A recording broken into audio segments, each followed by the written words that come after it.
কে বলি না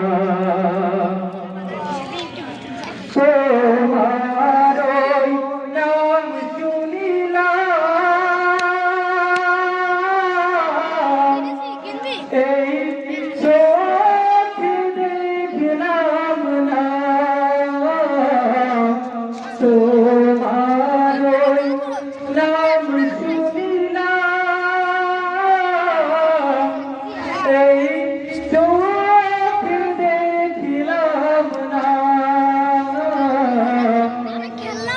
এই আখিকে দাদার দাও না একবার দেখা দাও না এই আখিকে দিদার দাও না একবার দেখা দাও না হে রাসূল তোমায় ভালোবাসি অন্তরে শুধু মুখি না জান্নাতের আশায় নয় হে রাসূল জাহান্নাম কেউ ডরি না জান্নাতের আশায় নয় হে রাসূল জাহান্নাম কেউ ডরি না। আসসালামু আলাইকুম। মারহাবা মারহাবা।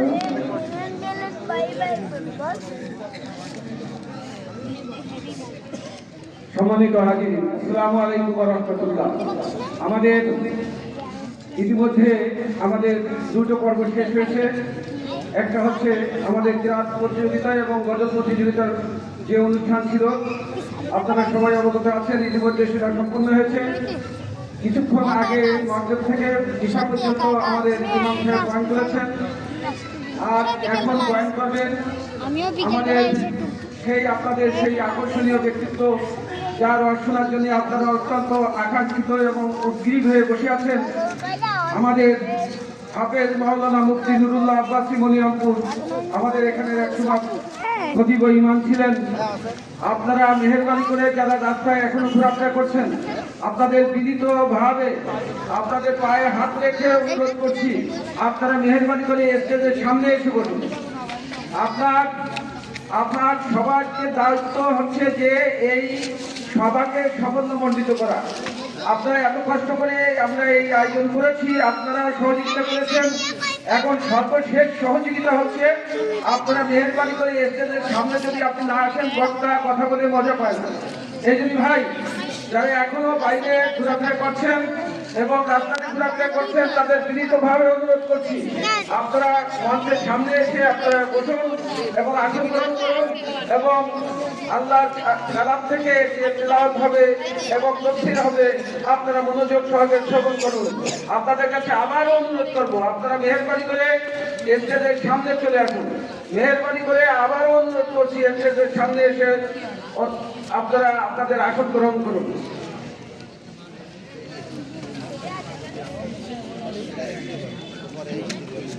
ভাগমন দমেদম রাহানুর বেলাকম। সম্মানিত উপস্থিতি, এ পর্যায়ে বক্তব্য উপস্থাপন করছেন আজকে আমাদের আকর্ষণীয় এবং সবাই পরিচিত বিশিষ্ট ইসলামী চিন্তাবিদ মুফাসসির কোরআন হাফেজ হযরত মাওলানা মুফতি নুরুল্লাহ আব্বাসী মনিরামপুরী। আমি মহোদয়কে আসন গ্রহণ এবং বক্তব্য উপস্থাপনের জন্য সবিনয় অনুরোধ করছি। বক্তব্য উপস্থাপন করছেন মুফতি হাফেজ মুফতি মাওলানা নুরুল্লাহ আব্বাসী।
আমাদের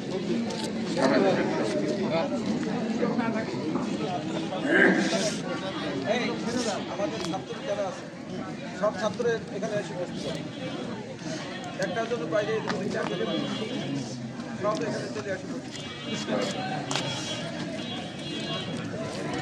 আলহামদুলিল্লাহ বয়ানের আগে দুটা কথা আমাদের মাহফিলের একটা আদর্শ আছে কি বলে কিছু লোক এখানে কিছু লোক রাস্তায় কিছু লোক মসজিদের এখানে এখানে জায়গা তো সুন্দর আপনারা সামনে আসতে সব বেশি হয়ে যাবে এখানে সবাই চিন্তা করি সামনে চলে আসতে ভালো হয় না আসেন সবার সামনে হ্যাঁ ইনশাল্লাহ আল্লাহ এবং আল্লাহ রসুল খুশি হবে ওঠেন সবাই ওঠেন ইনশাল্লাহ জিকিরের সাথে সবাই সামনে চলে আসে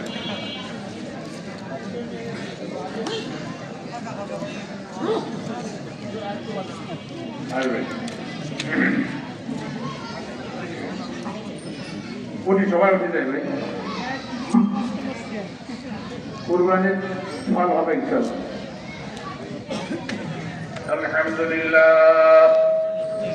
الحمد لله نحمده ونستعينه ونستغفره ونؤمن به ونتوكل عليه ونعوذ بالله من شرور أنفسنا ومن سيئات أعمالنا من يهده الله فلا مضل له ومن يضلله فلا هادي له ونشهد أن لا إله إلا الله وحده لا شريك له ونشهد أن سيدنا وسندنا ومولانا محمدا عبده ورسوله أما بعد فأعوذ بالله من الشيطان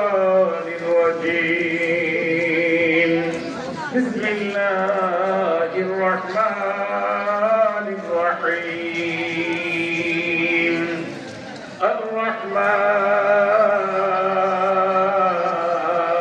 الرحمن علم القرآن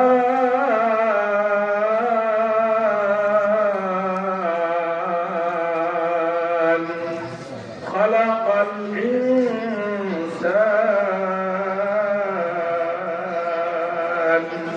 علمه البيان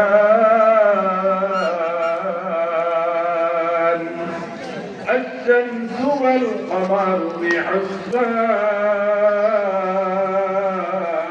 بحسبان والنجم والشجر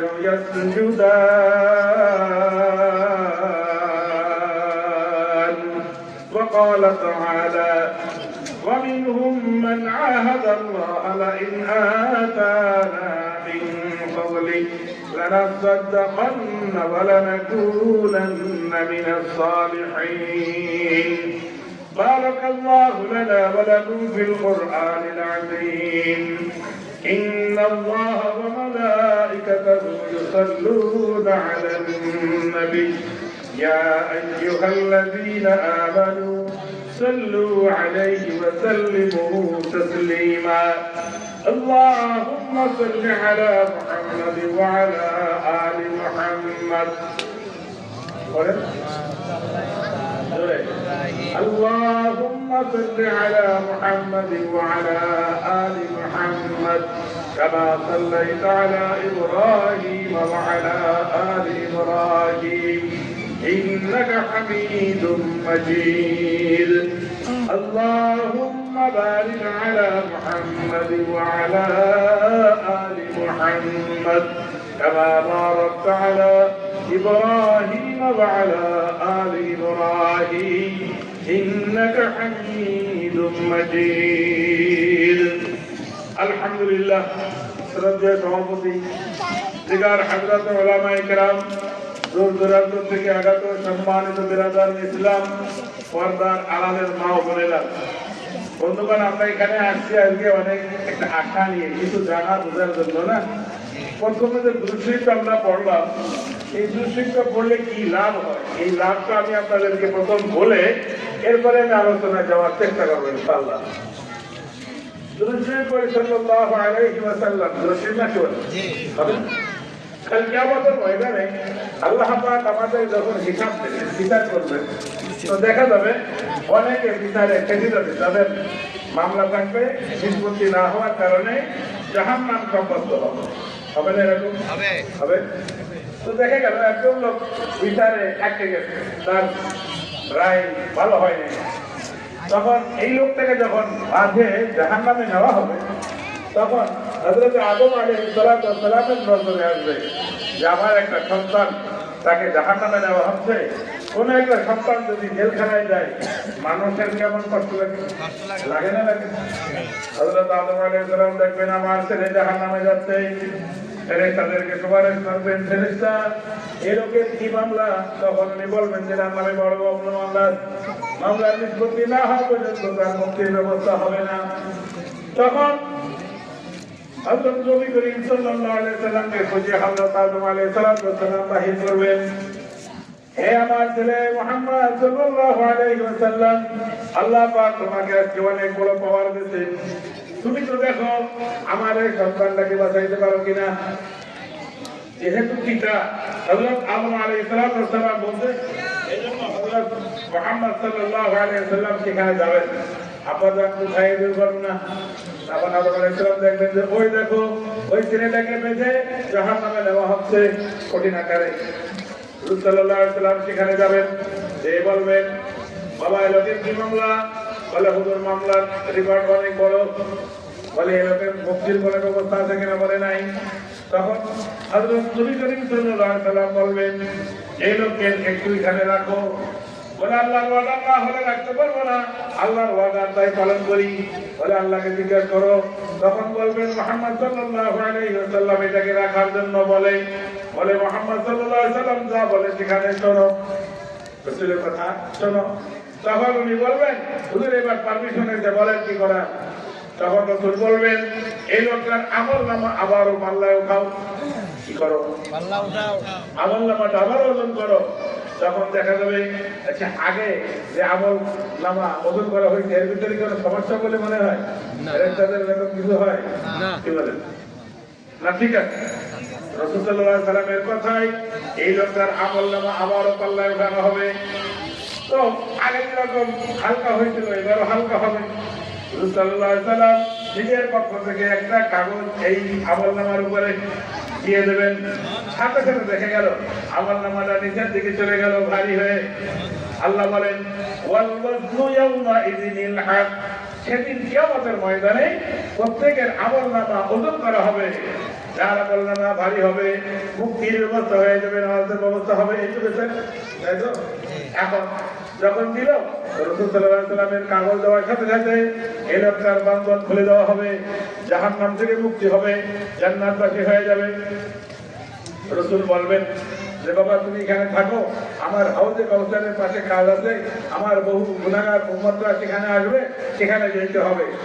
তো রাসূল সাল্লাল্লাহু আলাইহি সাল্লামের এই উপকারের কারণে এই লোকটা হতভম্ব হয়ে যাবে। কে এই লোক? এই দুর্দিনে সমস্যার সময় আমার পাশে এসে দাঁড়ালো। তখন রাসূল সাল্লাল্লাহু আলাইহি সাল্লামের কাছে যাবেন, আপনি কে একটু পরিচয়টা দিবেন কি? তখন উনি বলবেন তোমার যে মহানবী নামে একজন নবী ছিল মুহাম্মদুর রাসূলুল্লাহ সাল্লাল্লাহু আলাইহি ওয়াসাল্লাম, সেই নবী আমি। সেই নবী আমি। তো হুজুর আপনাকে এখন কে বলবো? এরকম বিপদে আমি পড়ছি, এই খবর আপনাকে কে দিল? বলে আমাদের জাতির পিতাকে হযরত আদম আলাইহিস সালাম আমাকে ডেকে নিয়ে আসতেন তোমার এই দুর্দিনে দুর্দশা দেখে। তো বাবা তোমার একটা অভ্যাস ছিল, তুমি শোয়ার সময় প্রতিদিন 300 বার দুরূদ শরীফ পড়তো সাল্লাল্লাহু আলাইহি ওয়াসাল্লাম। কি করতো? আমাদের এখন দেখবেন শোয়ার সময় হয় টিভি চালায়, আর নাই ফেসবুক চালায়, নাই ইউটিউব চালায়, কি বলে এই চালাইতে চালাইতে ঘুমাই যায়।